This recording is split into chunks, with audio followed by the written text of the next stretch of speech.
Welcome back. I am Vivek Singhal from tradingwithvivek.com।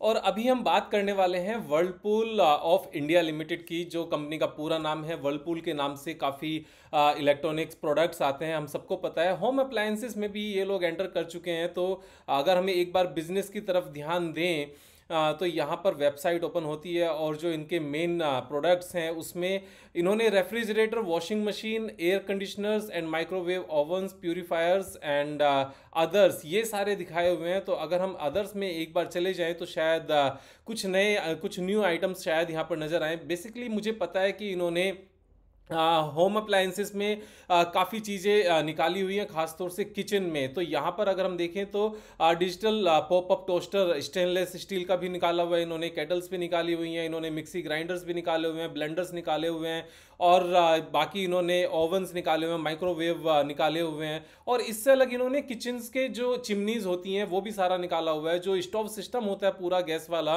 वो भी इन्होंने सारा निकाला हुआ है। इसके साथ में इन्होंने डिश वॉशर भी निकाले हुए हैं। ये सारे प्रोडक्ट्स की मैं बात कर रहा हूँ बेसिकली।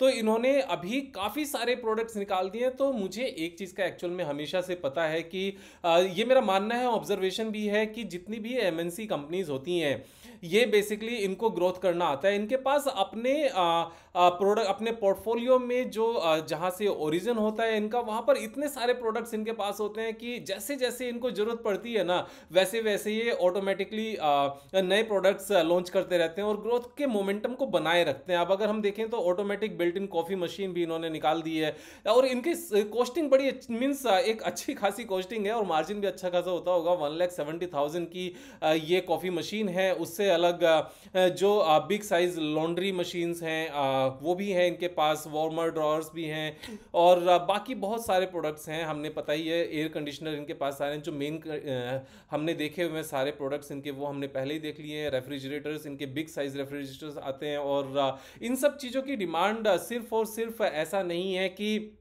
सिर्फ घरों में होती है, नहीं। इन सब प्रोडक्ट्स की डिमांड आजकल होटल्स में भी होती है, रिजॉर्ट्स में होती है। और जिस तरह से इंडिया में एक नया ये पूरा नया फैशन इसको कह सकते हैं, लाइफ स्टाइल कह सकते हैं, कि जिस तरीके से सभी लोगों को बाहर घूमने जाना होता है आज की डेट में, तो new new resorts and new restaurants and new hotels लगातार बनते जा रहे हैं। ये सिर्फ टेम्परेरी एक सेटबैक है जो कोरोना ने दिया हुआ है। हालांकि वो एक अलग बात है कि इस बार जो कोरोना ने हिट किया है, इसमें मोर्टेलिटी रेट थोड़ा सा बढ़ गया है और काफ़ी केसेस नए तरीके से सुनने में आ रहे हैं। लेकिन हर चीज़ की एक हद होती है, और कहीं ना कहीं नेचर भी अपने आप को और सभी लोगों को हील करने की तरफ अपनी तरफ से भी एफर्ट्स लगाती है। तो नेचर भी कहीं ना कहीं से अपने आप से इसको कम करेगी, और जैसे जैसे वैक्सीनेशंस बढ़ता जाएगा वैसे वैसे सभी लोग सेफ भी होते जाएंगे, और वापस से जो इन प्रोडक्ट्स की डिमांड है वो सारी की सारी वापस आ जाएगी। अब एक बार अगर हम इनके फाइनेंशियल्स की तरफ ध्यान दें तो बिजनेस तो बहुत अमेजिंग है। जैसे जैसे पर कैपिटा इनकम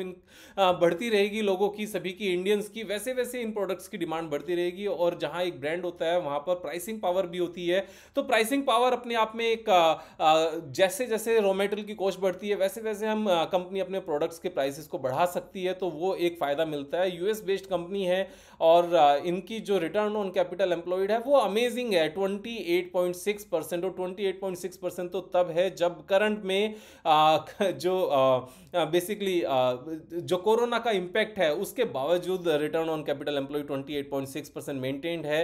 प्रोमोटर्स की जो शेयर होल्डिंग है दैट इज 75%, यानी कि जो मैक्सिमम परमिसेबल लिमिट है वो प्रोमोटर्स ने अपने पास रखी हुई है। इससे प्रोमोटर्स का जो अपने बिजनेस की तरफ कॉन्फिडेंस है वो चीज साफ साफ नजर आता है कि हाँ, बिजनेस में पूरा कॉन्फिडेंस बना हुआ है। और उसके बाद में अगर हम एक बार प्रॉफिट एंड लॉस स्टेटमेंट की तरफ ध्यान दें तो यहां से हमें पता चल जाता है कि क्या कंपनी का प्रूवन ट्रैक रिकॉर्ड है कि ये अपनी रेवेन्यू को लगातार बढ़ा सकते हैं, बिल्कुल बढ़ा सकते हैं, और सेम ही ऑपरेटिंग प्रॉफिट को भी बढ़ा सकते हैं। उसके बाद में नेट प्रॉफिट भी इनका लगातार बढ़ रहा है। तो ये एक प्रूवन ट्रैक रिकॉर्ड होता है कि हाँ, कंपनी को बिजनेस करना आता है। लगातार कंपनी ने बिजनेस किया है और लगातार इनका यहाँ से नेट प्रॉफिट, रेवेन्यू वगैरह सारी चीज़ें बढ़ी हुई हैं। और साथ में अगर हम बैलेंस शीट की बात करें तो जो अपने सिर्फ और सिर्फ 25 करोड़ थे इनके, या फिर शेयर कैपिटल के साथ इंक्लूड करके अगर 300 करोड़ इनके अपने थे, तो आज की डेट में वो ऑलमोस्ट 2700 हैं, 2600 प्लस हैं। तो ये यहाँ से इनको अपने पैसों को 10 टाइम्स इन्होंने किया है, जो एक अगेन प्रूवन ट्रैक रिकॉर्ड है। आई विल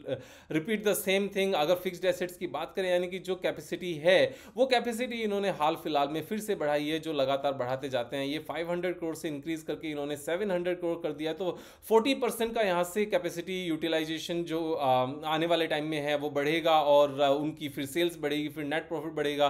तो एक कंसिस्टेंट एक अप्रोच होती है। अगर हम अदर एसेट्स की बात करें तो अदर एसेट्स में जाकर देखेंगे, कैश इक्विवेलेंट इनके पास 2000 करोड़ का तो इनके पास कैश या कैश इक्विवेलेंट है, तो जो मैक्सिमम है। तो जब कैश इतना सारा इकट्ठा हो जाता है तो उसके बाद में कंपनी और ज़्यादा एग्रेसिव हो जाती है, क्योंकि अभी जो टोटल कंपनी का फिक्स्ड एसेट्स है वो 700 करोड़ है, और अगर ये जो इनके पास कैश अवेलेबल है, अगर ये इसको पूरे तरीके से यूटिलाइज कर लें तो ये अपनी कैपेसिटी को यहाँ से 4 टाइम्स कर सकते हैं।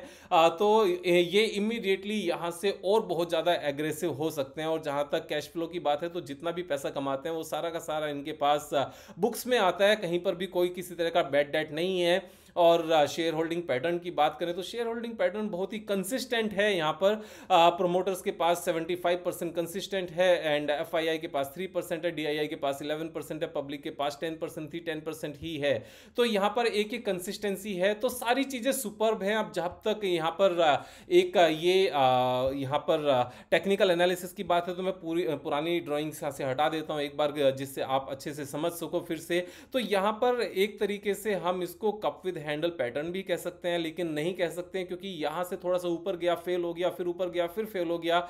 लेकिन इसको कहा भी जा सकता है, क्योंकि इससे ऊपर इसने सस्टेन नहीं किया। यहां पर सिर्फ एक दिन ऊपर आया, बेसिकली ऊपर इसने ब्रेकआउट दिया, फिर साथ के साथ नीचे चले गए। यहां से एक दिन ब्रेकआउट दिया, फिर साथ के साथ सेलिंग प्रेशर आया और नीचे आ गए। तो इसको कप विद हैंडल पैटर्न कहा जा सकता है। देखो, कोई भी जितने भी ये reverse head and shoulder pattern या फिर जो कप विद हैंडल पैटर्न होते हैं, ये बिल्कुल कभी भी ऐसा नहीं होता कि किसी मैथमेटिक्स के एग्जाम में हमने बिल्कुल प्रॉपर तरीके से मेजर करके उनको ड्रॉ किया हो। ये एक जो ऑपरेटर्स हैं, जो एक्चुअल में ट्रेडिंग है, उसका एक आउटकम होता है। तो यहां पर ये कप विद हैंडल पैटर्न बनने की तैयारी है। This is in the mid way. और जिस तरह की ये कंपनी है और जिस तरीके से आने वाले टाइम में माहौल वापस से सुधरेगा, हम सबको पता है। वैक्सीनेशन लगने तक की बात है सिर्फ सभी लोगों को, उसके बाद एंटीबॉडीज बननी शुरू हो जाएंगी और इसका इंपैक्ट भी खत्म हो जाएगा। तो वापस से यहाँ पर एक अच्छी खासी तेजी नजर आएगी। और ये पैटर्न भी इसीलिए बनते हैं। और इससे पहले अगर आप यहाँ पर वॉल्यूम भी देखोगे ना, जिस वॉल्यूम के साथ ही यहाँ से बढ़ना शुरू हुआ था, उसके बाद में दोबारा से इस वॉल्यूम के साथ बढ़ना शुरू हुआ था। यहाँ पर फिर से निफ्टी कंसोलिडेशन में चली गई थी, और अदरवाइज हो सकता है कि यहाँ से ऊपर निकल भी जाता। तो अगर हम इस पैटर्न के बेस पर जो मैक्सिमम डेप्थ है इस कप विद हैंडल पैटर्न की, अगर इसको ऊपर लगाएं यहाँ पर, तो हमें सीधा सीधा एक अगले 1 साल के लिए पूरा टारगेट नजर आएगा कि करंट प्राइस से अगर हम देखें तो कहां तक ये जाना चाहिए। अब काफी लोग मुझसे ये कहते हैं, विवेक भाई आप कप विद हैंडल पैटर्न पूरा बना नहीं, उससे पहले ही एंटीसिपेट करना शुरू कर देते हो। तो ये चीज प्रैक्टिस से हो जाती है। आप भी अगर बैक टेस्टिंग करोगे 50, 60, 70, 80 स्टॉक्स की, और पिछले 10, 15, 20 साल तक के ग्राफ के ऊपर, अगर आप निफ्टी 500 कंपनीज के ऊपर अगर बैक टेस्टिंग करोगे, तो आपको भी ये चीज दिखनी शुरू हो जाएगी। ये सिर्फ एक प्रैक्टिस की बात है, उससे ज्यादा कुछ नहीं। तो करंट प्राइस से अगर हम इस पूरे पैटर्न को देख लें तो ये 71.98% का यहां से अपसाइड पोटेंशियल है, और 72% है। तो अगर 1-1.25 साल भी लगता है, तो मैं कहता हूं अगर 2 साल भी लगे ना, तो 72% 2 ईयर्स में 36% 1 साल का एनुअल आता है। और अगर CAGR के हिसाब से बात करें तो 30% का आता है। तो यहां पर ये चीजें मुश्किल नहीं होती, 30, 40, 50% कमाना मुश्किल नहीं होता। 2 साल तो वैसे मैंने बहुत ज्यादा यहां पर बोल दिया है। अगर इस तरह के चार्ट पैटर्न्स की बात करें तो 1-1.25 साल में ये सारे चार्ट पैटर्न हमेशा कंप्लीट हो जाते हैं, खासतौर से जब एक कंपनी ग्रेट कंपनी हो और आगे चल के फ्यूचर पोटेंशियल अच्छा नजर आता हो। अगर मैं आपको एक और यहां पर इंपॉर्टेंट पॉइंट बताऊं, तो ये पेंडेमिक के टाइम में जब बिल्कुल लॉकडाउन था,